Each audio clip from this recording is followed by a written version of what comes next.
Ning namatikda ng pagtaas sa kaso sa COVID-19 dili lamang sa probinsya sa Misamis Oriental apan lakip na sa ubang parte sa nasud, hingpit usab nga gipatuman sa panggamhanang probinsya sa Misamis Oriental, hilabi na sa Provincial Health Office ang mga lakang o mga giya aron dili hingpit nga mukuyana pa ang maong virus.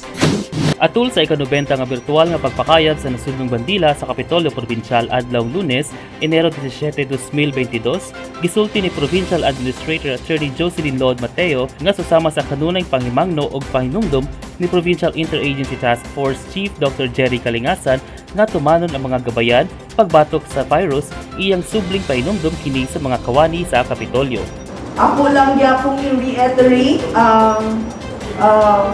reminder, of course, sa ato ang Provincial Health Officer that the virus is here to stay and the virus is here with us. So we have to contend with living with the virus.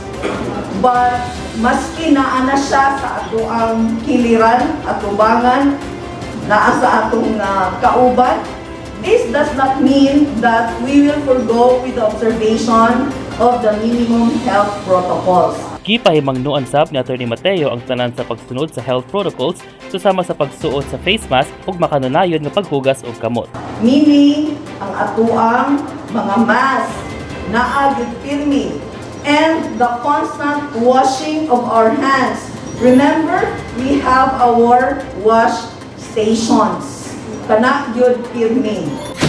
Pinaagi sa pagsunod sa mga gabayan nga gipatuman sa PIATF susama sa pagsunod sa mga minimum health standards, mahimong malikay ang tanan sa pagkaylap sa COVID-19 ug maprotektahan ang tagsa-tagsang mga minahal sa kinabuhi.